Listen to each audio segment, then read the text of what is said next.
Green Bitcoin mining, huge profits in sustainable crypto. Bitcoin is notorious for wasting enough electricity to emit 40 million tons of CO2 into the sky each year, but a growing army of US miners is devising green and lucrative new tactics worth a fortune all their own.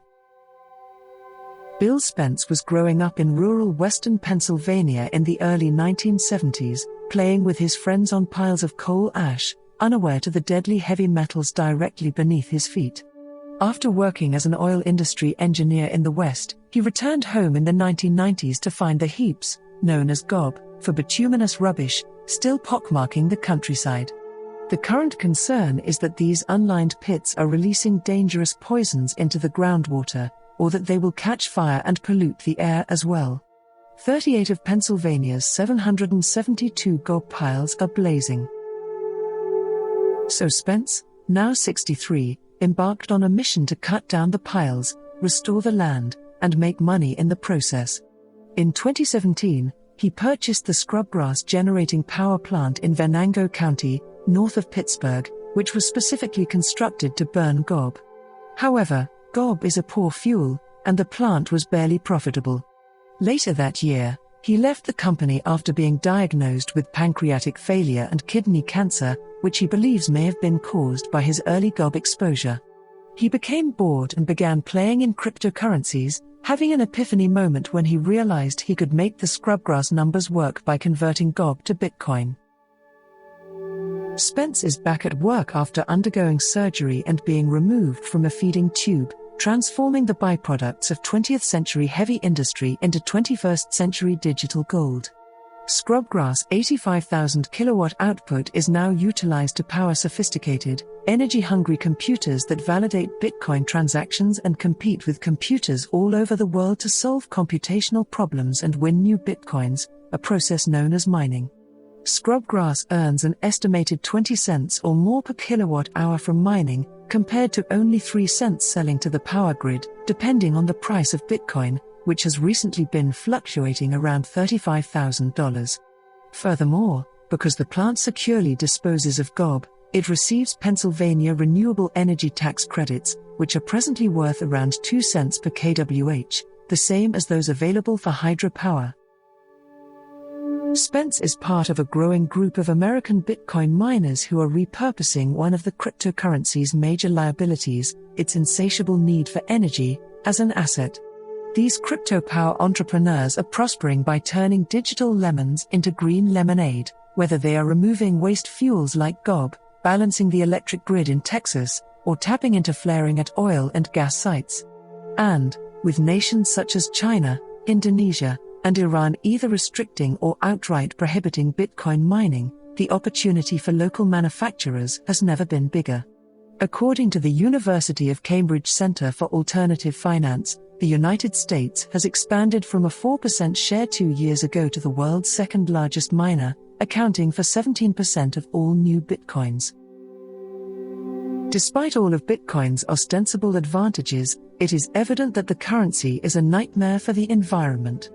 According to Cambridge, the global network of Bitcoin consumes between 8 and 15 gigatons of continuous power, depending on the price. A higher price attracts more miners. New York City consumes only 6 gigatons of energy, but Belgium consumes 10. The amount of carbon produced into the environment by Bitcoin mining is entirely dependent on the energy source employed. However, the pollution is not insignificant. To unlock a single Bitcoin, miners must feed their devices 150,000 kWh of power, which is enough to power 170 average US homes for a month. It's especially aggravating since high-energy inputs aren't a flaw with Bitcoin, but rather a feature. Sure, some electricity is utilized to validate transactions, but most appears to be wasted on completely pointless mathematical problems. This proof of work is merely a method of creating artificial scarcity, making it far too costly for any one organization to corner or manipulate the market. Satoshi Nakamoto, the pseudonymous creator of Bitcoin, offered no regrets in a 2010 message board comment. It's the same issue as gold and gold mining. The marginal cost of gold mining is often close to the price of gold. Gold mining is a waste, but it is significantly less waste than the usefulness of having gold as a means of trade. I believe the same will be true for Bitcoin.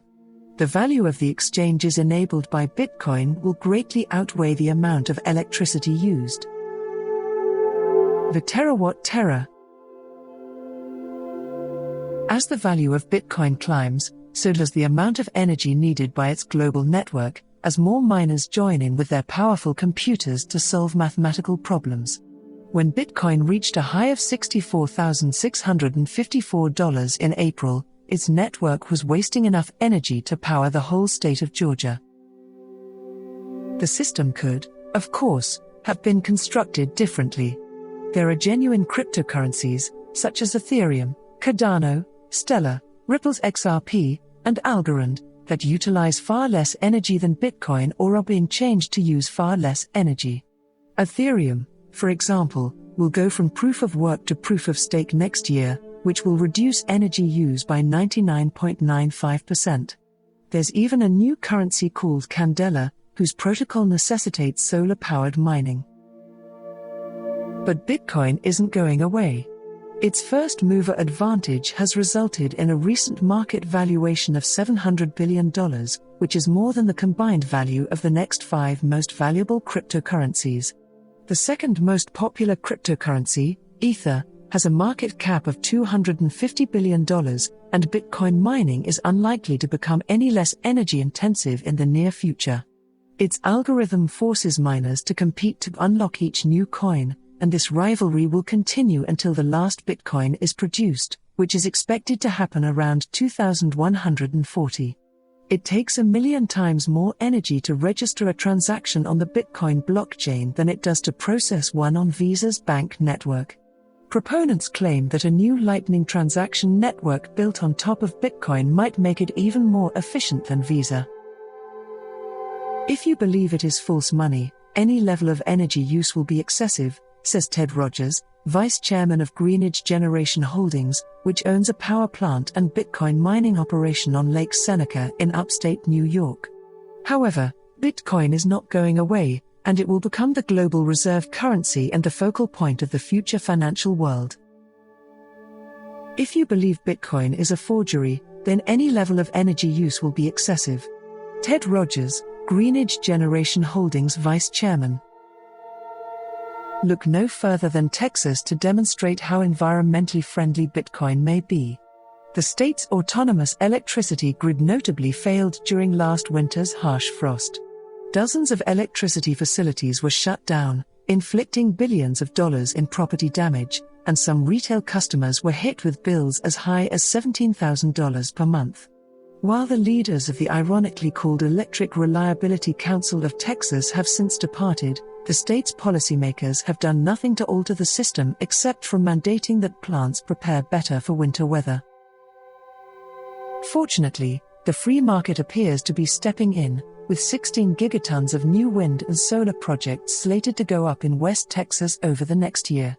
Under normal circumstances, this will be significantly more electricity than is required to close the Texas demand gap. However, it will also ensure that there is sufficient power for extreme events such as ice storms and summer heat waves. Bitcoin miners serve as a kind of shock absorber for this new green power. When demand spikes, they shut down their mining rigs, releasing power back onto the grid. West Texas will dominate, everything will come here, predicts Jesse Pelton, 24, CTO of Dallas-based Autonomous, and a member of the 2021 Forbes 30 Under 30. Last year, Pelton assisted in the launch of Hodel Ranch, a 150-megawatt crypto mining data center near Midland named after crypto hoarders who buy and then hodl on for dear life. It is the region's first large-scale business to be powered by vast solar and wind farms. Some nights, the gusts are so strong that grid operators have to give out power to keep the system from overloading. Here's the deal, these miners have gone into so-called demand response contracts with the Texas grid, in which they agree to shut down their computers at a moment's notice during peak power consumption in exchange for rebates. This reduces average power expenses at Hodel Ranch to less than 2 cents per kWh, for a mining cost of around $2,000 per Bitcoin.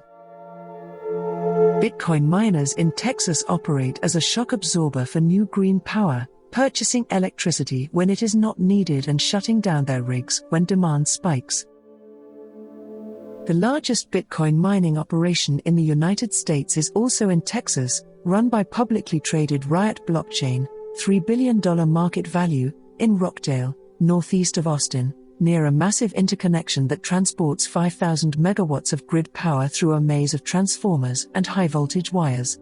Riot draws 300 megawatts directly from this link, which powers 120,000 high-speed mining computers packed in racks 30 feet high in 3 narrow buildings each longer than 2 football fields. Construction is underway to increase capacity to 750 megawatts, with 130,000 additional machines to be added by the end of 2022. Riot has a 10-year deal to purchase all of the power it requires in Rockdale for a low 2.5 cents per kWh, including a 0.5 cent per kWh discount for participating in demand response. It also has the option of selling all of its power back to the grid. The Rockdale facility voluntarily shut down all mining for 2 days during the Texas frost. Assuming a high price of $9 per kWh, that's a $90 million gain. At this scale of energy procurement, we aren't just mining Bitcoin, CEO Jason Lay explains. Riot is instead serving as a virtual power plant. Lay, 35, studied computer science at UC Irvine but first became aware of Bitcoin while playing professional poker in the mid-2010s and witnessing other players utilize it to store and transfer their earnings without the use of banks. He is unconcerned about Bitcoin's volatility because he is all in. When large price fluctuations occur, they have no effect on me whatsoever. Even if you're good at poker, you'll still lose 45% of the time. I'm perfectly fine with losing. Crusoe Energy Systems, which has funded $250 million, is taking an even greater technological green bet, mining Bitcoin in the center of isolated oil and gas fields in 6 states, including New Mexico, Texas, and North Dakota. Bain Capital, Valor Equity Partners, Tesla creator J.B. Straubel, and twin crypto billionaires Cameron and Tyler Winklevoss are among the investors. Crusoe has installed 45 shipping containers filled with Bitcoin mining processors that are powered by natural gas that would otherwise be burned or vented. When drillers construct new oil wells but do not yet have pipelines in place to collect natural gas, they burn it ablaze, since leaving it to merely drift into the atmosphere would be far worse for global warming. We overestimated the business's operational complexities, confesses Crusoe co-founder Chase Lockmiller, a 35-year-old veteran of crypto investment firm Polychain Capital. The firm has found it difficult to manage containers distributed throughout the huge countryside, especially during the summer heat. While Crusoe is unlikely to ever reach the magnitude and profitability of Riot, it is already diverting 10 million cubic feet of gas per day that would otherwise be flared. We believe that adding a few Bitcoin rigs is the greatest approach to enhance an oilfield's carbon economics, Lockmiller says. What exactly qualifies as green energy? Certainly, wind and solar electricity. Other sources can be more difficult to determine. The Greenidge Generation Plant, located on the shores of New York's Lake Seneca, generates 80 megawatts of power, half of which is used to mine cryptocurrency. Atlas Holdings, located in Greenwich, Connecticut, purchased the idled plant in 2014 and committed tens of millions of dollars to adapt it to run on natural gas. That means it emits only a fifth of the carbon dioxide it did when it ran on coal for the previous 6 decades, and none of the sulfur compounds or particulate matter. So far, so good. Nonetheless, like it did when it was powered by coal, the plant draws up to 100 million gallons of water each day for cooling, returning it to Lake Seneca nearly 7 degrees warmer. Environmentalists in the area refer to it as a big fish blender, blaming the warm water for lowering oxygen levels and contributing to algae blooms. In June, a bill that would have prohibited crypto mining in New York for 3 years died in a state assembly committee. Greenidge has been greenwashing its cryptocurrency by purchasing CO2 allowances and forestry credits. CEO Jeff Kurt says the plant's discharge water is well under regulatory limits and that new filtering devices are being installed to preserve Seneca's trout. Later this year, the company intends to go public. Environmentalists in Pennsylvania are dissatisfied that Spence's scrubgrass plant receives the same subsidy as hydropower. However, the state has concluded that it is preferable to have carbon dioxide emitted by a coal-burning power station than to leave it in polluted pits. Spence is adamant that the problem exists. These plants are the only way to fix it. Scrubgrass technology was not widely used until the 1990s and is costly. The gob, rocks and all, is burned in a special reactor, producing a high pH ash that is spread to the remaining heaps to neutralize their acidity. Only with the addition of Bitcoin mining do the economics make sense. Greg Beard, the former head of natural resources investing at private equity firm Apollo Global Management until 2019, has joined Spence as a new, well-connected partner. Stronghold Digital Mining, which now controls Scrubgrass, was formed by the two. Stronghold, led by Beard, received $105 million from private investors in June, enough to buy more Bitcoin mining equipment and acquire a second and maybe third gold-burning factory, and has filed preliminary documents to go public. Beard claims that he has never seen anything like this in his 2 decades in private equity. This is a generation's most crucial growth play.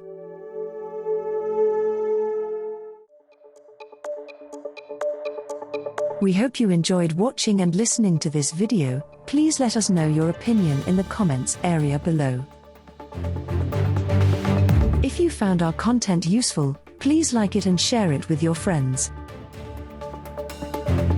Also, don't forget to subscribe to our channel and hit the notification bell for more crypto-related contents.